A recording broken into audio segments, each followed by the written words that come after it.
Alright,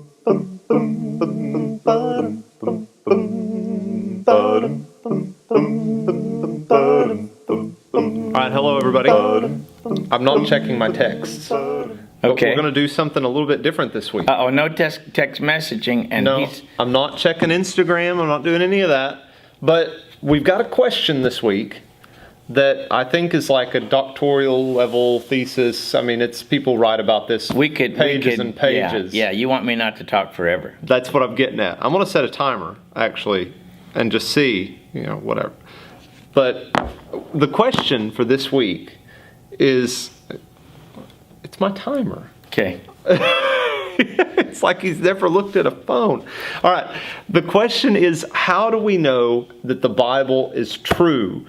And who knows which direction we're going to head off in this, but I'd like us to try to keep it 10 minutes or less, and we can always come back to it. Ready, set? Ready, set, go. Okay, one of the reasons we know that the Bible is true is because the historical references in the Bible are true. I'll give you a real simple illustration of one of the best ones. If you'll look at the Gospel of Luke, and if you go to the account of the birth of Jesus, we've recently studied that. Verse 1 of chapter 2, in those days Caesar Augustus, which we know exact time frame for him, issued a decree that a census should be taken of the entire Roman world. This was the first census that took place while Quirinius was governor of Syria. Well, we know from Roman records about the governorship of Quirinius and the reign of Caesar Augustus, and we have clear references to those, and we can pretty well get in the neighborhood of this time. Another great example, if you look at chapter 3 of Luke, in the 15th year of the reign of Tiberius Caesar, when Pontius Pilate was governor of Judea, Herod tetrarch of Galilee, etc., and down at verse 2, during the high priesthood of Annas and Caiaphas. Well, that is a bunch of solid historical references. Caesar Augustus died in AD 14, and this says it's the 15th year of the reign of Tiberius Caesar, who came to power in AD 14. 14 plus 15 is 29. And then you know that Pontius Pilate came to power as governor in AD 26 and reigned through 36. So 29 would hit right in that neighborhood. And then you can go down here to the same thing with Joseph Caiaphas in verse 2. We know that about in 26 area he became high priest, or 27, somewhere in there. 26, I think. And so it's a very solid historical reference. It's not like long ways away, far, far away like Star Wars. It's very solid. They're anchoring you into something that's easily verified. Yeah. That's right. And the places, Nazareth, Bethlehem, I've been to those places and walked in those places. Those are real places. Yeah. Some people have tried to deny some things biblically. For example, in the book of Genesis, I'm going to have to look up the exact, it's Genesis 23, when Sarah dies. It says in verse 3 there, read 3 through 5 there. 23, 3 through 5? Yep. And Abraham rose up from before his dead and said to the Hittites, I am a sojourner and a foreigner among you. Give me property among you for a burying place, that I may bury my dead out of my sight.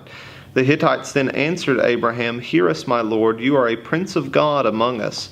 Bury your dead in the choicest of tombs. None of us will withhold from you his tomb to hinder you from burying your dead. Okay, now, so what? Well, the mention of the Hittites, for many, many, many years, those who took a more naturalistic view of the Bible said, this is just one of those mythologies in the Bible. There's no such thing as an ancient people named the Hittites, because they never had found any evidence of it. Yeah. And over the ensuing years, in the last 100 years, we've found jillions of places, like in Turkey and down in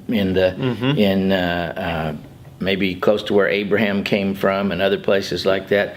There's all kinds of cities and temples and everything from this group of people called the Hittites. So once again, the Bible was proved to be historically accurate. It was true. The customs, some people have said, well, the book of Genesis doesn't really match ancient customs. like if a person can't have children, he takes his handmaid, and then Yeah. But there were some ancient clay tablets found at places like Nuzi and Mari, and those clay tablets from the 1800s BC showed exactly the same kind of customs you find in the book of Genesis. Yeah. In the time of Abraham. So over and over and over again, the Bible has been vindicated as far as historical accuracy. And this is going way back in history. Oh, this is way back there. Yeah, And this isn't, because someone could even say, well, the time of Jesus was, just roughly 2,000 years ago. That's not too bad this historically. is 4,000 to 5,000 years ago, Yeah. 4,000 years ago. And still finding accuracy. Right. Yeah. And, throughout there's the Cyrus cylinder that talks about Cyrus of Persia letting go home all of the prisoners that were taken by the Babylonians. Of course, the Bible says when Cyrus came to power, the Jews were released from captivity again. Yeah. That's showing the historical accuracy of what's happened in the Bible. Right. See? And when it comes to Jesus, some people say, well, Jesus never lived. Well, he really did, because Tacitus, who's a Roman historian, a pagan, he mentions Jesus. Suetonius Tranquillus, a Roman historian from the 1st and 2nd century, he mentions Jesus and his death under Pontius Pilate, like Tacitus does. The Jewish historian Josephus mentions Jesus, very detailed description of Jesus. He mentions like 22 Jesuses, but this one Jesus quite plainly was crucified by Pilate, and Josephus says his followers are with us unto this day. And there's over and over again we have biblical facts being confirmed. Now, they ask, is the Bible true? Well, because that's one aspect of it. That's one aspect of the Bible. But you have to admit that the story of the Bible, even with its miracle and supernatural, is told in the context of concrete historical facts that have been confirmed over and over and over again. Yeah. And so it's certainly accurate in those cases. And then you have the idea of testimony. How are we doing on our timer? I think we're at like 4 minutes. Oh, we're good. 3.5. So once you have, on one hand, you have confirmable historical facts like the ones we've been giving. Okay. On another aspect, you have the testimony of ancient people that testifies to the legitimacy of some supernatural facts.